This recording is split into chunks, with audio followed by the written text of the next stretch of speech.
Hello painters, how are you? I made something special for August and it went pretty well. I chose one subject for each week of the month and I painted every painting of the week, including the food paint challenge, thanks to Denise, and included the YouTube videos with the same theme and subject chosen for the week.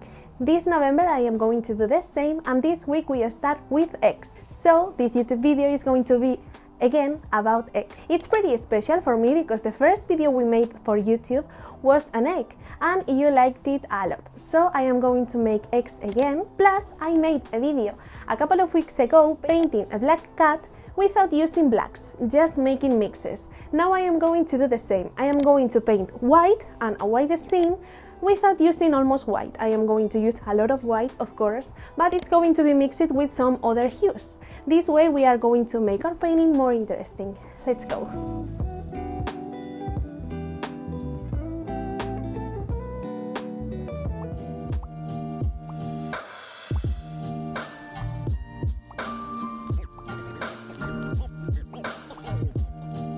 I will start by making a rough wreath, just 4x4 and without any measures, because we don't need it to be super exact. You know every material I use, you have the links in the description. These are acrylic markers, but if you want you can use regular brushes with regular acrylic.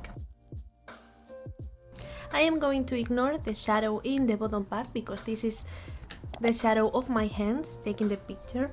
This is not necessary for the pic. And I am going to start with the yolk. I think this is the most fun part and I want to do it first, I don't know why. And then I am going to move to the whites, maybe to the background, and I am going to finish with the eggs on the front. So as always, I'm going to prepare some mixes. You know that these mixes don't have to be super accurate, just close to what we need to paint. And then while we are painting on the go, I am going to adjust each mix to achieve the exact color I want to put. And here we are going to play with the whites. We are going to paint whites with different shades, different hues. For example, the bowl is going to be bluish, the background is going to be warm, the yolk of course is going to be greenish. We'll see.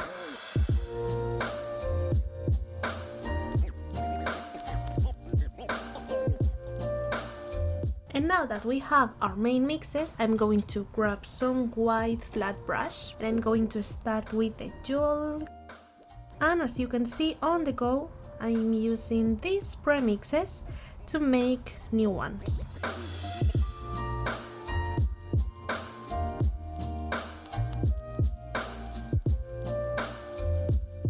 Let me grab more yellow. I always try to push into the tube, the paint, because this way the lid is going to be cleaner for longer. And now with a smaller brush, a bit of yellow, ochre.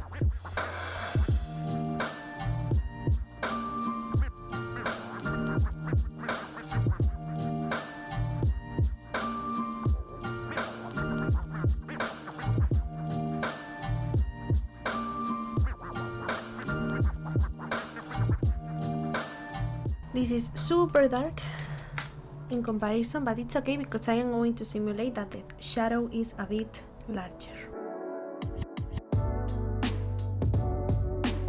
And I want it to transition towards green. Yellow to make it brighter, and here we need some lighter green. Just focusing on the picture. And to make the bold one, I need some blue but with the same value. Because if you focus on the picture, both shadows have the same value.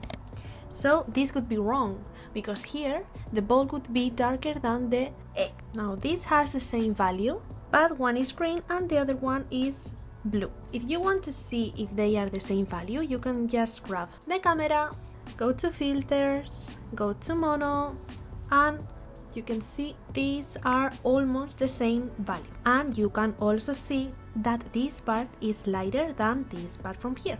It's making a nice gradient.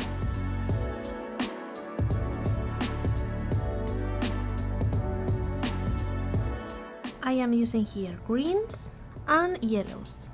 Maybe we can exaggerate the green And maybe we can add a pinch of blue next to the yolk. Blue is the complementary of the orange, so it could contrast a lot.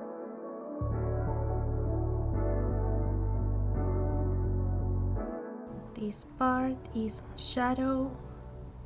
We need more green.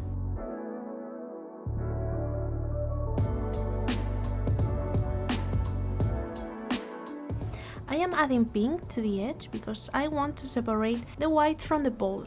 And the bowl is going to be bluish from here, super white, super light. And I want some separation but subtle. And for that, pinks, oranges can be nice.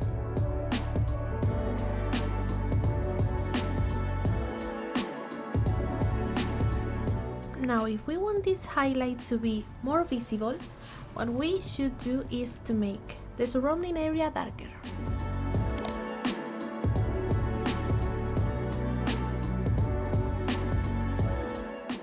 The bowl is super blue, for example, this blue from here. And again, the mixes on the go. I'm going to test this. Okay, for the light parts it's pretty nice because it's the same value as the whites, but for the darker parts we will need to change the value.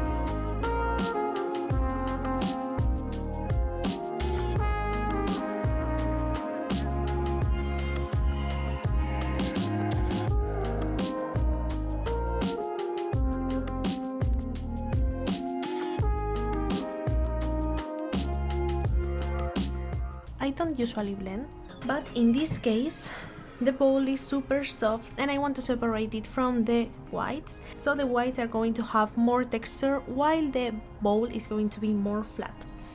And now we should add some straight lines for the shines.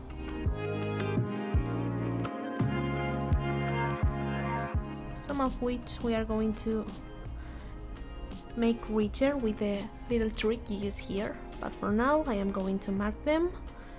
One here, and now with a smaller brush I am going to tweak them. For example, this one can be darker.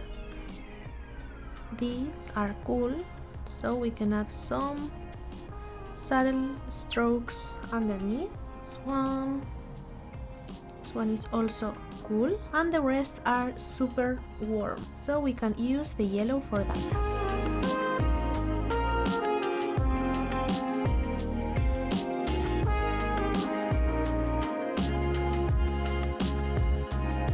And now before making the edge, I am going to paint this part of the bowl because I can use some of the colors that I have mixed before. For example, this blue. Here the most important thing is to have the values correct. I know that I have said this a lot, but it's the most important thing.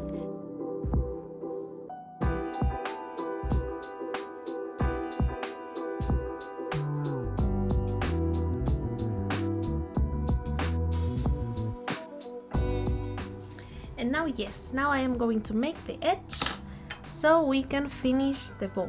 And here I am a bit free. I like to add some fun colors. For example, the outer edge is super dark in comparison to the bright part. So why not blue instead of gray?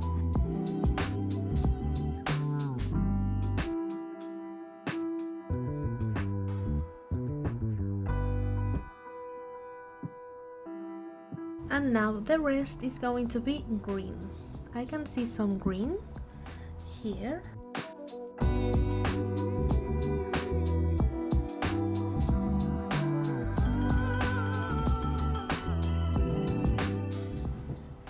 And now below of the highlights, I am going to add deeper blue. For example, here we have a highlight.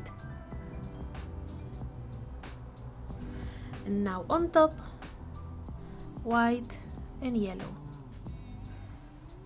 Super thick.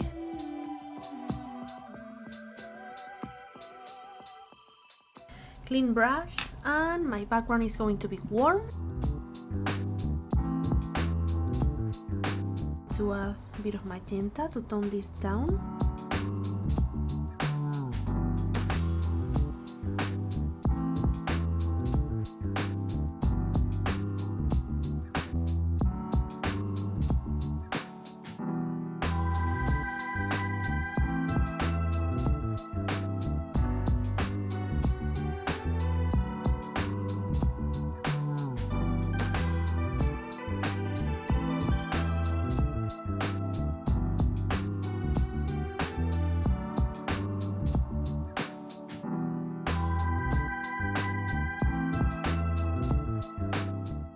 And now with more space I am going to do the same with the shells. I'm going to premix some major tones and I am going to change them while painting on the go.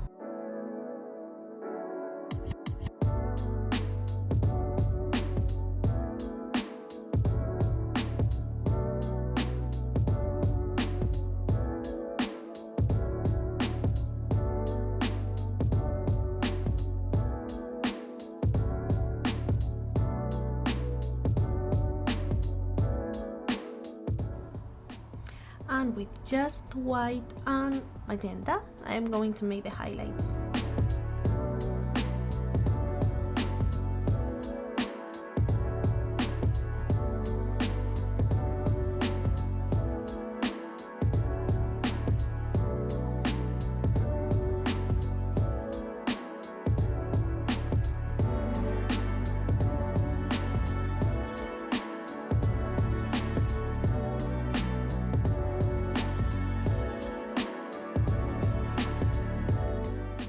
I'm going to make the darkest part with almost black, the ox purple and burnt umber, and mixed with this we get this purple for the shadows.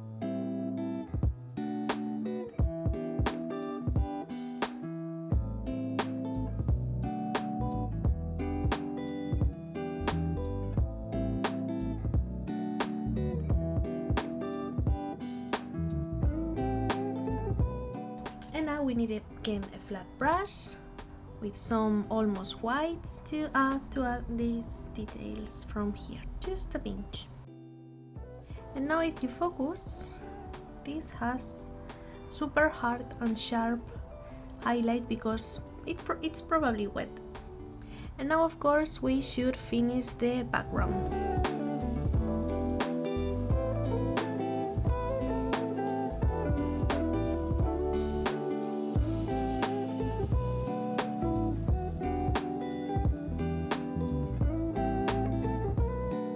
Now what I like to do is to add all these little transitions between the shadow and the light part with high chroma, for example red or blue like this.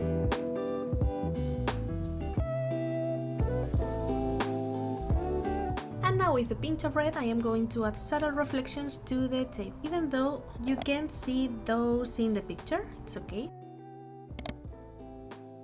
And this is the result. Let me show you. It's still a bit fresh, but I think you can see the colors pretty nice. This was so fun because I have never painted this setup with a raw egg, and this gooey thing, the whites, was so fun to do. Thank you all for watching. I hope to see you in the next video. Bye bye!